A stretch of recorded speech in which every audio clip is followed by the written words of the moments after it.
Okay, welcome to Teach Online TV. My name is Tyler Basu, and today I am joined by two guests, actually, who've been working together and doing something very incredible. Now, normally I talk to people who have just created one course, and we talk about, what it took to make that course, how they're marketing their course. But the people that I've got with me today have been building an entire business together that's comprised of multiple courses, multiple instructors, and not just online training, but the online is certainly a big part of it. And so that is what we are going to be discussing today. I'm here with Jake Hassel-Gren from Leap Learning Lab and Rob Galvin, who is known as the Mr. Themific. He helps people create really nice websites and themes out of their Thinkific for their Thinkific sites. And we've been hearing great things about him from many of our customers. So I'm excited to have you both. Thank you for taking the time to be here. This is going to be a lot of fun. Awesome. Thanks for having us, Tyler. Thanks, Tyler. Yeah, absolutely. Now, I know I just very briefly introduced you, but if you could each just expand on that a little bit, tell us what you do, and then we'll jump into what, how you guys started working together. Rob, why don't you go first? Yeah, so my name's Rob Galvin. I've been working with Thinkific for probably about 2 years now. And lately I've been helping a lot of people do things with Thinkific that you don't think you can do, going beyond courses. Jake is a perfect example of that.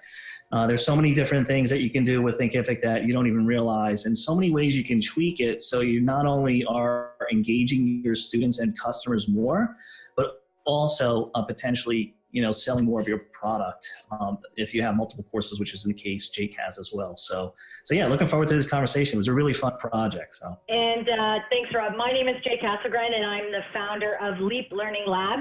And we are an all-female, all-woman team of Canadian women who are setting out to change the landscape of how women learn and bring their businesses together to grow and scale their organizations based on their fabulous skills and talents that they already have. So Jake, how did this start? Why don't you take us back to the idea for this community and for this business that you put together? Well, it's an interesting story. I won't give you the long version, but the short version is I've got a background in commercial banking, so business banking. And I had a shift in my career as well as learning and development, corporate learning and development. So I have built large-scale, enterprise-wide learning programs. One of the last ones I had over 200 learning assets, 350 hours of virtual facilitation. So when I had a change in my career direction last summer, I sat and thought, what am I going to do? I can go back into corporate, stay in corporate, or I can go and take the skills that I built in a wonderfully successful corporate career out into the world. And so as I started thinking through what that process would look like of my sales and service, my financial service, and my learning and development talents coming together, the vision came through with an idea to create change. And the change I was looking to create was to give opportunities to women entrepreneurs in Canada who are subject matter experts in specific fields, and help them grow and scale their businesses by providing a platform for them not only to showcase their skill set, but also build a community of practice around it for women entrepreneurs in Canada. So I went out and I thought about the things that I know from dealing with women entrepreneurs for as many years as I have, the skills they want to build, and the skills not only they want to build, but will help them scale and grow their own businesses regardless of what business they're in. So things like speaking and writing, and leadership, and Rob will laugh at this, leadership tied to financial results, not just the theory of leadership. But the other piece of the lab and the vision for me is, as it relates to our featured instructor piece of it, is one of the things that I've come to know and understand with women who are skilled in delivering workshops and seminars. The technology piece of it is a reason they don't generally make the leap. So Rob and I have worked together to not only provide an infrastructure where women can come in and increase their confidence and close those gaps in their own performance, we're also providing an opportunity for women to come into partnerships and joint ventures to work together in specialties they already have. Okay, no, that's a great overview. I appreciate that. And online training is just one part of it, correct? Like can you give us that overview of the other types of training that you're providing, and why you decided on each of those types? Like what is the purpose with each of those types of training? Well, there's a few reasons. And one of the things that drove that decision was what segment we're doing learning in. So, for example, we've got a program called Publish.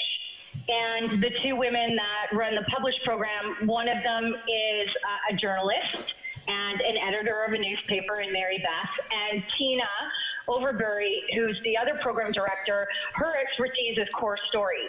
And so the online learning piece of it as it relates to, back-end student dashboard and interacting with more static learning assets is one piece of it. But the more we explored how women learn in particular buckets of topic, we realized that expanding it into sessions like this, small Zoom group sessions. In fact, in our GROW program this summer, we're doing face-to-face workshops, which Rob doesn't know he'll be helping me with yet, but he will be. We understood that the modalities need to be fluid and shift, and that the design of the lab would have to do the same. And that's where Rob's expertise has really come in, is providing an engagement for a user where it's really clear that our platform isn't just about the online learning piece of it. Right. And Rob, was this, the amount of people that are involved in this and the amount of instructors that have become a part of this, have you seen any or been a part of something like that before? Or are you used to working with, maybe one instructor building one course? Like, how has it been different, helping from the technical standpoint, putting together the site, knowing that there's so many people involved and so many instructors involved? Yeah, it's been definitely a fun project. I've worked on all sorts of scales of projects, and this was a little different because it involved a live piece. There were some programs where you actually had to apply and there was a live component. So how do we integrate that into the registration process, the application process? And then once they're approved, how do they get access to the course? So there were some things we needed to do to figure out, which we did. So that was a little bit complex, and just the number of programs that we put together for this was, quite a decent amount in the short time that we did it in. And I think what really worked was that we established kind of a common look and feel and a common theme that we could reuse over and over again for each of the programs. So they all look the same, but they all have different components. And I think that made it easy for us to kind of do it in the short amount of time. Right. Okay. So there was a consistency in the branding, I guess, across all programs. Yeah, this is going to set us up for kind of your new course builder and be able to kind of reuse the components over and over again quite quickly. So Jake, what was it like to bring all of these instructors together? How did you organize this? How did you approach content creation? And especially with people being from all over Canada, not just there in Toronto where you are, what was your process to build this? Well, I think Rob and I did a very good job at the outset, establishing project management ground rules. And because I've got a corporate background and I've also done a lot of project management, Rob did a really great job of setting up the structure in initial build. And I think, Rob, you quickly realized I took to that very easily, where, I would say to Rob, give me specific details on, images, like, what do they need to look like? What do you want them to feel like for banners? And so we had a very disciplined project management process, which is why I think we were able to get where we got on a scale the way we did as quickly as we did. But as it related to the different styles, and Rob's been very patient, and Rob is a humble guy, so he's not going to toot his own horn, so I'm going to toot it for him. You're dealing with a few women in the lab who are uber creative. They have never written sales copy or user copy in their life. And because they're creatives and the program they run is extremely intimate as it relates to the creativity process, Rob and I had a strategy where we let them do it their way first, and we proved to them that it wasn't going to work. Because we knew if we went in with creatives and we said, here's your structure and this, they would go crazy. They would have just revolted on Rob and I right from the get-go. So Rob's been very patient as it related to iterations in language and within the build to help people learn along the way. Because this process and instructing in this modality is new for a few of the women in the organization. So we let them go through the process the way they needed to ultimately get them where Rob and I wanted them to be, which is focused outwardly on the user experience. Right. So on that note, for the user, for the student, what can they expect coming into this? Like, what are they going to experience? How is the training laid out for them? What types of training is laid out for them? If you could just walk us through what they might experience when they hit your site, they enroll in the program, and they start diving into some of those courses. Yeah. So, like I said before, there was a live component to the application process, which is kind of handled offline, and through integrating that through some other systems like Drip and Typeform, we kind of pull that experience so it was seamless and fluid, in that the right requests went to the right program directors, and that they were able to review it and then enroll their students into the course. And then once you're inside the course, you have your student dashboard, which will give you access to your program that you're in and get right into the content. And I think, just to kind of step back just a little bit to what Jake was saying before about the analysis of the design elements, I think that's one of the things that as course creators and users of Thinkific, that, people don't really think about the evolution of things, right? It's an iterative process, not just, you're getting your course out there complete, you're getting your first students, but you really need to think about the evolution. And we thought about this, and considering the number of programs that she has, we built the site so that she can analyze the users coming to it. She has like 3 or 4 different avatars coming. So who's coming more often than others is important to know how she should spend her time going forward, right? So all these sorts of things really need to be thought about when it comes to building your Thinkific site and themes and just experience overall. So. Right. And just to build off of that, I think one of the things, Rob, we did very well is although the programs serve different populations, we knew we are dealing with women. And so, again, I'm going to toot Rob's horn because he did such an amazing job of understanding the experience for a woman who is engaging with initially an online experience. So, for example, when you land on our thank you pages, there's a video from each of us saying, congratulations, thank you so much. Because one of the things we went in with was knowing that learning for women increases their confidence. So Rob, right from the beginning of it, the initial you land on the site, and I get told every day, the video we put on the homepage, Rob, how many did we go through? Because we wanted to have a balance of community, women working together, women confident out of the gate, but still you could tell they're going through a learning experience that's going to make them more confident at the end of it. So when students come into the back end, Rob's done a beautiful job of customizing a few things back there so that the look and feel, even when you get in the back end of Thinkific, women aren't all of a sudden, why is it blue? Like, where am I now? Why aren't I seeing the same images? And so Rob, we've got welcome videos, and we've got intro videos, and we've got, congratulations videos. And so when you start getting into the content, Jason, who Rob hasn't connected with, but I'm sure they will at some time, he's developing the assets, like as in the actual PDFs and the learning assets and the opening screens for videos. And he's taken Rob's design and filtered that into what the actual learning asset looks like for a learner. And Rob hit the nail on the head. And this is probably where my corporate learning background comes in. Learning, people engage with learning because it's a visual stimulant first.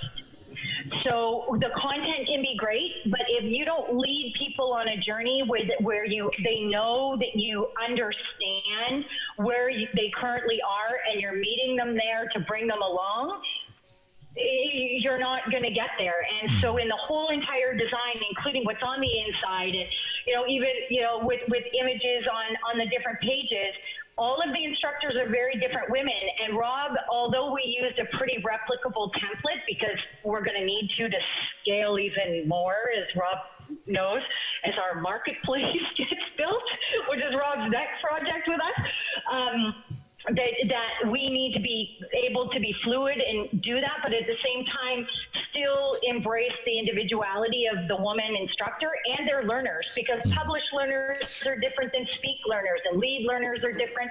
So as Rob said, we've got a bunch of different avatars coming in, so we really had to think about what their experience would look like, not only from the site but the learning perspective. I'm so glad you mentioned the thank you. I'm looking at my notes and I totally forgot we did that.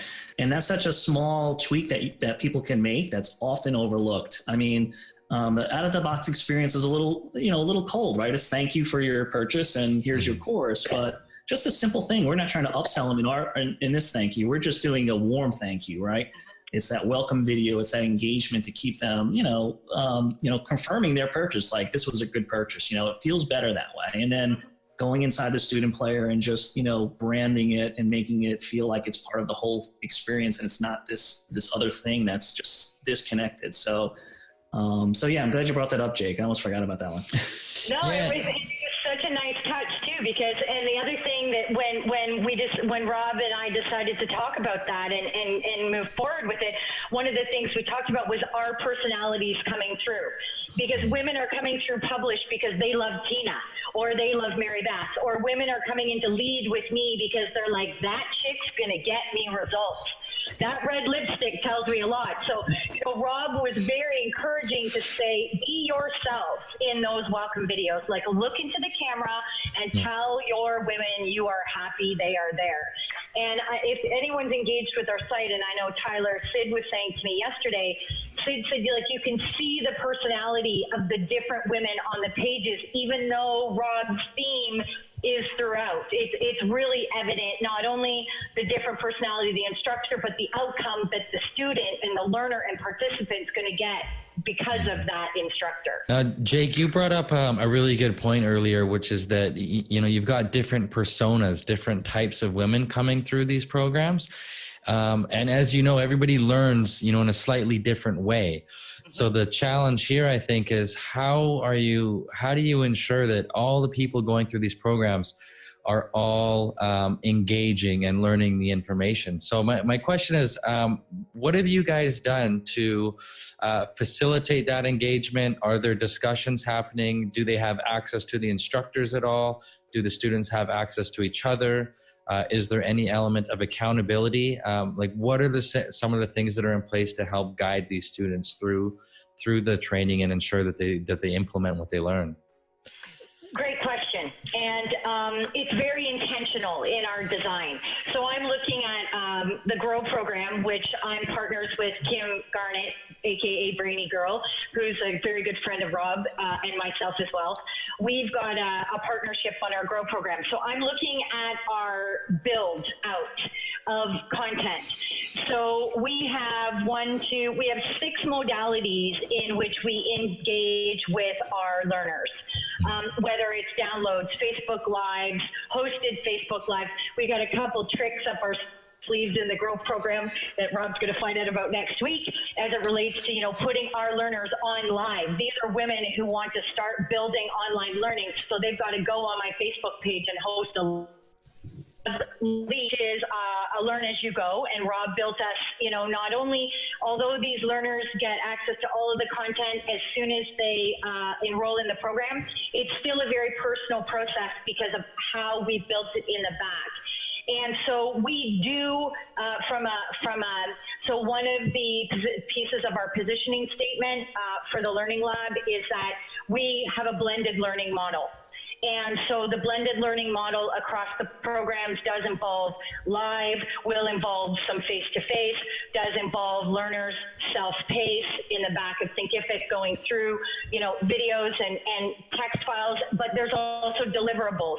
So as Rob said, we've utilized Typeform quite nicely on the lab, and we're also utilizing it in the programs, within the programs themselves, to build multimedia interactive engagement with the instructors, all supported by the design Rob's put in place. Okay, no, that's excellent. Now I just have one or two more questions for you guys, and this has been quite a project that you have created together. Now, if somebody else who's watching this is about to embark on something similar, they want to create, they're not just creating one course, they're building an entire business, an entire brand. They're bringing in multiple instructors, multiple types of training, different touch points with their students. What is some of the challenges they need to watch out for as they go through this? And if you even each had a different challenge or something that was that you felt like you had to overcome, what advice could you give to somebody who faces that as they go through this? Okay, well, a couple things I would say for sure is, be aware of shiny object syndrome, right? So there's, a lot of entrepreneurs are trying to do this for the first time, and they hear about all these different things that you need, right? And you really need to think about your prospect or your potential customer coming here. Why are they coming here? And are you clear in your message to them, right? I kind of, say to all my clients, it all boils down to simply what I call my passion perspective principle. So you fully love something and you have a different perspective than somebody else. And if you have that imbalance of perspective, you have an opportunity to sell and to build something. So you want to make sure that is being communicated, not how pretty the site looks, not your logo, not all the great pictures that you have, but you want to communicate that imbalance in perspective at all times. And that's where you're really going to, show that you're valuable, your course is valuable, your students should belong in part of this. So definitely keep that in mind and stay away from all the different tools that you think you may need. It really doesn't matter too much. I like that shiny object syndrome, Rob. I think that's good. But to me, it came down to impartiality. So if I believed I loved it too much, I knew I was way off the mark, because I'm building something from my perspective instead of the need. And Rob will tell you this. I did a huge amount of research before I even ventured down this road. I tested the market.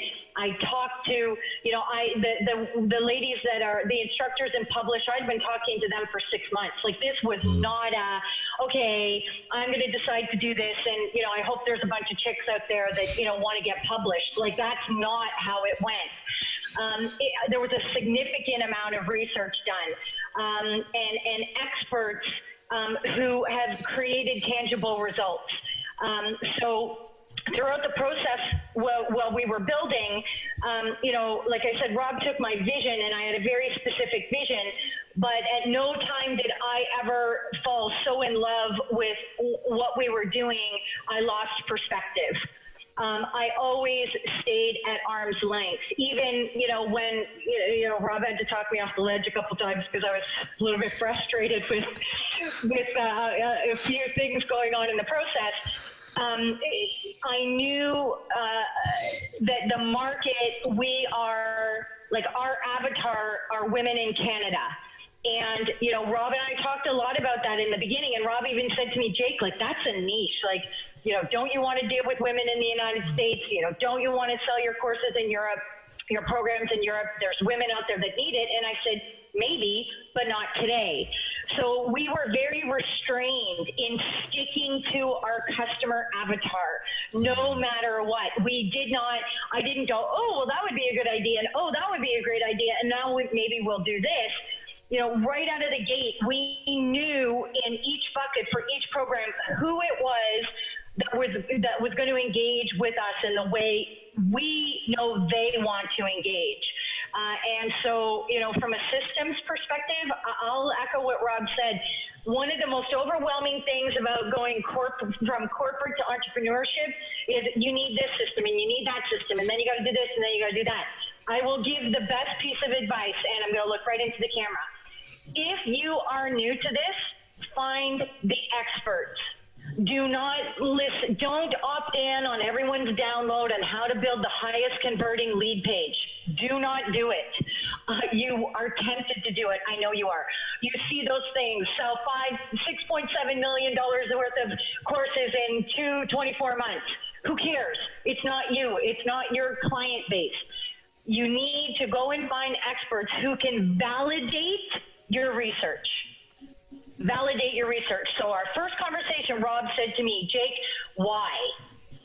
And I remember thinking, God, I like this guy. Not many people ask me why, because I tend to have a bold personality. But Rob pulled me back and said, why? Like, tell me why. Tell me why this program. Tell me why this person. Tell me why. And we stuck to it. And so find your experts. Go to people that know what they're talking about and have done this before you. And hear what they have to say. And listen, if you can't afford it in the beginning to do what we've done, put your pennies in the bank and save till the day you can, because you want to do it right. Because recovering a brand after you've launched something into the market because you think it needs to be in the market is a really difficult thing to do. Do it right the first time, and if you got to save your pennies, save your pennies. That's great advice, and I really respect that you did so much research up front.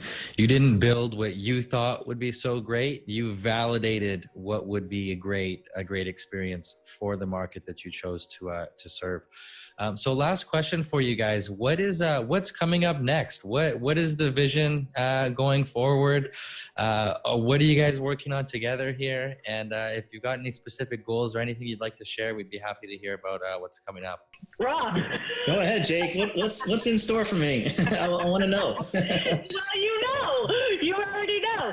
So as I said, I just can't tell you how much I love this guy. I just love working with Rob so much. So our vision for the lab, and I remember talking to Sid last summer, and he kind of thought I was crazy, but I'm going to say it anyway.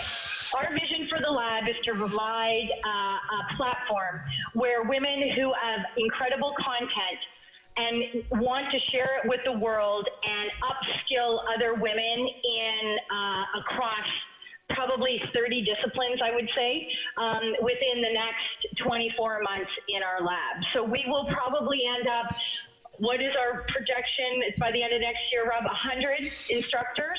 Wow. Women instructors from across Canada. We're looking for women to teach organizational development. We're looking for women. My friend Ruby and I are going to be, because we're bankers, we're going to be building finance for women entrepreneurs.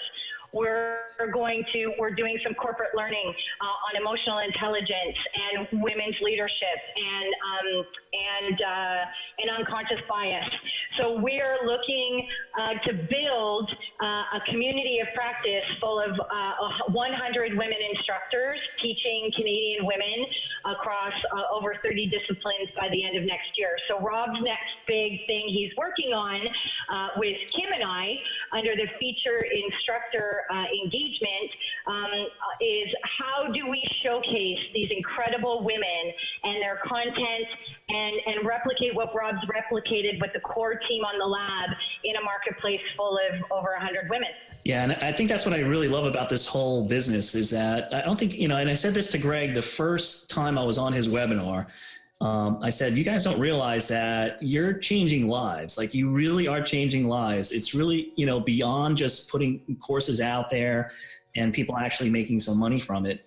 Day in and day out, I meet, people over and over again where their lives are changed by this. And it's not only that they're building a business, but they're usually, like in Jake's case also, they're also impacting other people's lives as well by enabling them to do something. So it's really a phenomenal thing. And I think it's something that's just going to continue to grow, but it really kind of has some good meaning to it, not just the fact that we're kind of building this business together. It really has an impact on people's lives. Well, and social impact right out of the gate was